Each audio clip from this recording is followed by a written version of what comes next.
Hi everyone, I'm Cus Fragoso. This is my first interview in English and I'm very excited about this one.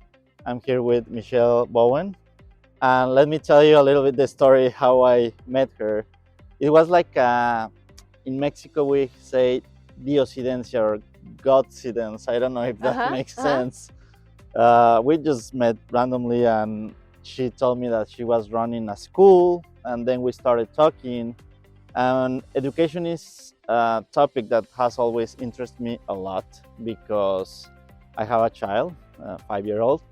I believe we're in a world that is changing a lot. Very right? rapid, yeah. So I'm concerned about how the world is going to be in a few years when he needs to choose a school. And she was telling me about the school that she was running. So yes, I please, always say, can you introduce yourself a little bit? And, I always say a non-traditional school. I think that's what I told you. yeah. Because then people go, a what?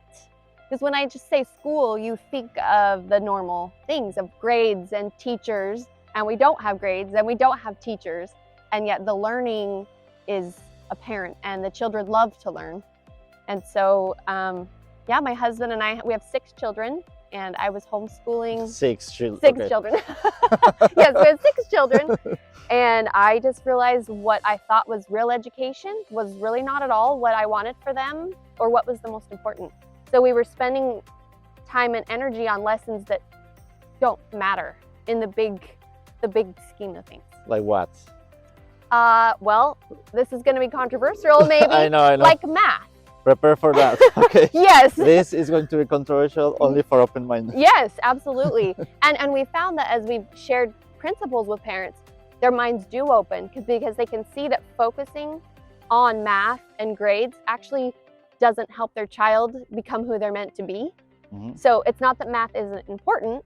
It's important to learn critical thinking skills, Mm-hmm. and then you may use it as an engineer or inventor, Mm-hmm. but the way we apply it in schools doesn't serve our children well. It actually helps most of them, takes their love of learning away, and they begin to hate math and think they're dumb. I'm one of those. Yes, I'm like, yes, I'm me one too. of those. I Yeah. love it now because I see the beauty of it. But Yeah, I actually love the concept of math, physics, but when it came to applying it, the numbers, mhm.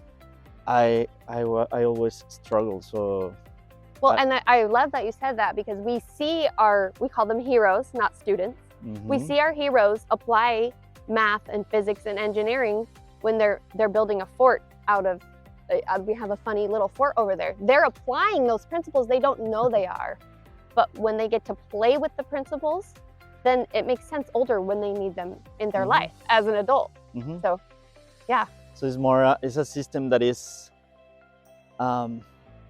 something that they will actually, what they learn today, they will be able to apply it to their lives. Yes. Right? I mean, our whole... They can see the immediate relationship with. And what I they're don't know that learning. they see it immediately, and that might be the difference, Mhm. is that the way we design it Okay. is with that in mind. Yes. So if they're loving to learn, especially at an elementary age, then they're doing what a child should do, is enjoy their learning and be curious, where so much of the time traditional education teaches them to not love to learn and to not be curious. And so we're flipping that, and we think about, their future. We say begin with the end in mind. Mhm. So, and I don't mean the end of college, we can talk about that, but the end of what is an education meant for. It's meant to fuel someone's life journey. Of course. And so when we as parents and school owners think about it that way, then it changes the whole game. Yes. And it looks very different. So that's why I say non-traditional school. Yes, and one thing we talk about is, and we agreed on, is that we're trying to give our children the best tools, the best possible tools, because we don't know how their life or the world is going to be for them, but at least we want to give them the best tools, right? Yeah, absolutely. And I think that's a mind shift as well. Instead of, so we say it's not about learning what you need to learn, it's about learning how to learn, and those are those tools. Yes. And also, I would like to talk about this campus. You have 2 campuses, right? Yes. One Yep. here in Creekside. This is called Creekside, Yeah. and the other one is in Magnolia, In Magnolia. So we in the say Woodlands. This is in the Woodlands. For the ones that are watching somewhere else, this is near Houston, about 1 hour from Houston, North Houston. yeah, North Houston. So you know where we are. And I need to talk about my experience, because Please, after yes. we met, we arranged an audition for our son. And when we came that first day, we came through the fence, and I was like driving very happy, like, oh, Where are we? where is the school? And then I think it was Leanne, they're receiving us. I'm like, hey, good morning, excuse me, where is the school? And she was like, here. It's right here. I'm like, yeah, but where? She's, yeah, here. I have to say I was a little bit shocked, because I expected the traditional, Yes. a big Yes. building, something that it's already been developed. But you've been, can you tell us a little bit more about this campus, the other campus, and how you've been building it? What are your plan, your vision for the future? And then we can show them, so they know Yes. why I was a little bit Yeah. shocked. So I'll maybe start with the vision for the future and work back. If Yes. that's okay. Okay. So we are part of a network of schools called Acton Academy, and we were the 60th school approved. And now there's over 300 worldwide that adopt this model. You were the 60. 60. Yeah. Okay. 60s. Yep. 60. And my husband and I and our organization, we dream of opening 20 in the North Houston area. Okay. And these campuses will always stay small, a maximum of like 230 heroes from ages kindergarten to 12th grade. Okay. So that's our big vision. We want, thousands of children to have this opportunity. And so we're kind of go big because it's life-changing. And the way my husband says it is, if we don't do this and do it big, then we're losing a generation. We kind of feel like our generation is already somewhat lost. Yeah. So we have to do what we can to share what we've been blessed with. So that's our big vision. And now I'll rewind. We're in our 6th year now. So 6 years ago, we got our approval to open a campus in about February. Finally found a building space to rent in July and opened that August with 40 heroes. Okay. So that was wild. And we were just in kind of a retail space that we retrofitted and made work. It was not ideal. There was no grass. We took the parking lot and put turf down. We bought old turf that had football, lines on it, American football lines on it, and made a play place. And what we found then, and kind of what you see here on this campus, is we don't need anything fancy for incredible deep learning to happen, because the magic is all in the heroes. It's all in the children. And I'll couple that with the parents that believe in their child enough to trust them with their education. Yep. So that was kind of where we started. And then we acquired this property, which is pretty much a raw property. The house was here and a lot of green space. And we were so happy for some grass.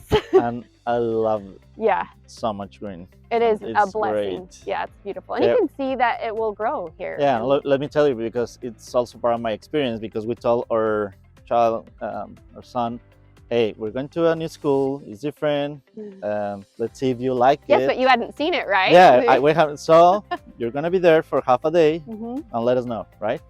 So when we came picking him up, I was really amazed by his excitement. He was running like, Daddy, I did like it. It was great. And when I asked him, what do you like the most? He's like, there's a lot of space to play, but it was also really fun to learn.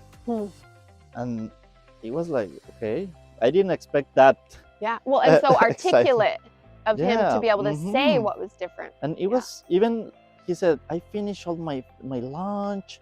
And that's in the other school, that's something we noticed. He didn't always finish the lunch. He was not like flowing in that sense. And here he felt Great. So that's why immediately we said, okay. There's something here. And it was not easy to make. I mean, yeah. it's like, okay, we're leaving I the mean, we tradition. met what, like 5 days ago? Yeah, or like 5 days something? ago.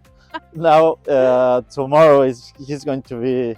Yeah, it's going to be his first day here, and we're doing an interview because I'm really excited about this.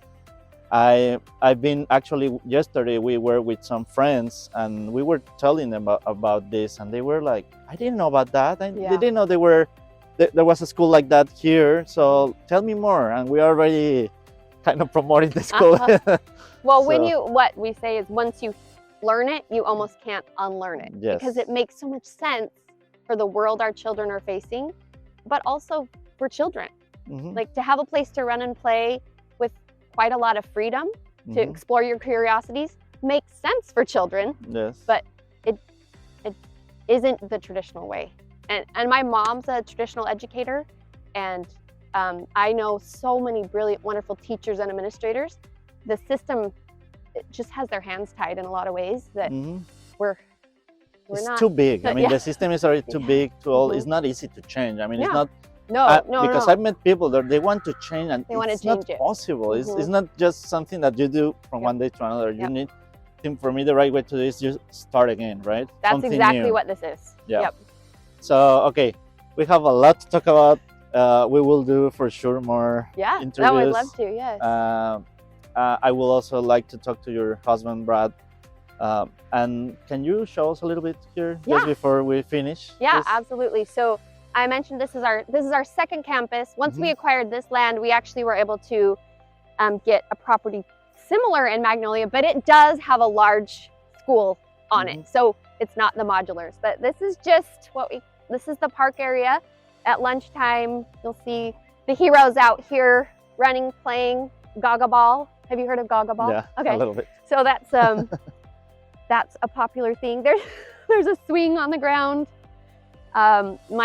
This is actually, you won't see this at most of them when we get up here to our wiffle ball fence. My son is incredibly passionate about baseball and loves to play baseball. So he built this some months ago for one of his projects. Okay. He actually did it for one of his school projects. He made a prototype and then came up with a price list of what he needed. And anyway, so he and his team get together and play, but the heroes don't use it that much. It's a little decrepit. One of the things that I like is that they have projects. They don't have a lot of help for cleaning their that's studios. True. You call them studios, right?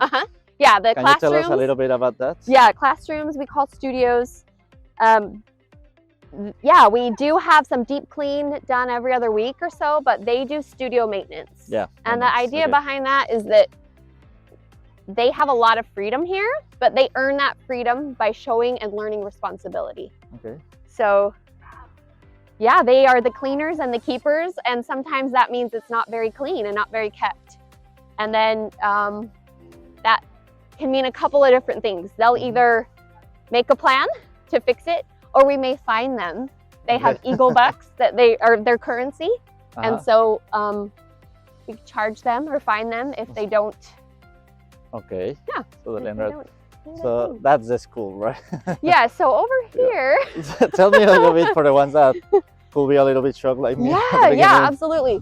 So, and that's why it'll be good to go to our other campus, because you'll see, it's a more mature campus. Yes. But while we're waiting for permits and to grow the community here, we just have modular buildings. So we'll replace these with some permanent structures. But in the meantime, each studio age, they're mixed ages. So in this one, it's called the Discovery Studio. We have between 4 and even up to 8 years old. I don't think we have any here this year up to 8, but they can be. And so the idea behind that is that, first of all, they can learn from each other, regardless of their age. You know, an older hero can learn from a younger hero, and a younger hero can learn from an older hero. And it takes some of the competition and kind of like a hierarchy that's built into a traditional system of grades. Okay. When in the real world, it doesn't matter. We have no idea how old each other are. It doesn't matter. Yes. We're equals, and I can learn from you and you can learn from me. So all the studios are mixed age. I've always thought that, because I remember in my time in Mexico, they were always trying to tell me, you're in the right grade. I mean, I was born in August, so it was, I was at the limit. But now, in looking back, probably it would have been better for me to even repeat 1 year, or but it was no, that's not good. No, you don't want to do that. Yeah. And then in life, I mean, you end up working with people, what you just said. Of all so ages. I really, I think that's a good approach and the correct one, in my opinion. Yeah, and we really find they're of all ages, and they play together and they work together and they collaborate, and the young ones' ideas are just as valued as the older ones, and they make decisions together. And it's really just a script for how to be a good person and have good relationships. We respect everyone, no matter what age or color or race. Oh, that's the same thing. Anyway, religion. Every person has value, and we don't need to separate in ways that don't make sense. Yeah. Right. So that's just a social aspect of it. There's benefits to the learning aspect of it too. So great. Yeah. Anything else? I mean, there's a lot to talk about, but right now, anything else important for the people that is listening for the first time about this that they should know? Yeah, I mean, maybe just to highlight sort of what you said is that in order to have a really meaningful education, we don't need large, expensive school buildings, and we don't even need a lot of teachers. We need a trust in children and a place where they can explore their curiosity. And so, you think of a private school, this is not what comes to mind. Then you think about what's a natural habitat for a child to grow in, and it might look more like this. Yeah, okay, great. So thank you very much. Yes. I'm really looking forward to more of our talks about this, probably of a specific subjects. I was telling you also that I will love if you could someday come to with some of our friends and talk to them. Oh, we would love that. Because I know some of them will listen to this, they will like it, but be nervous. Yeah, nervous, and they will just say, yeah, let's think about it, and they will never,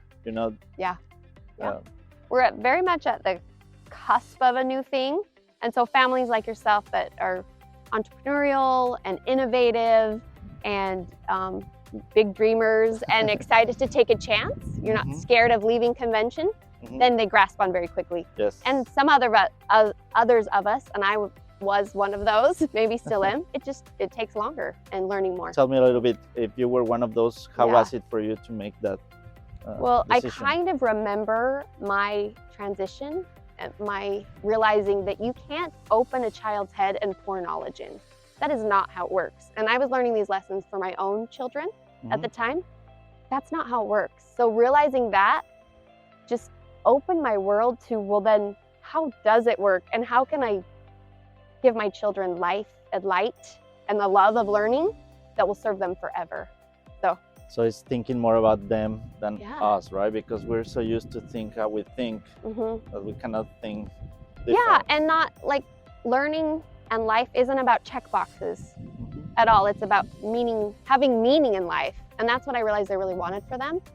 And unless we make our own check boxes, it doesn't come from check boxes. Does that make sense? Yes. Our own goals, that's what lead us to having lot of meaning. Sense. Yeah.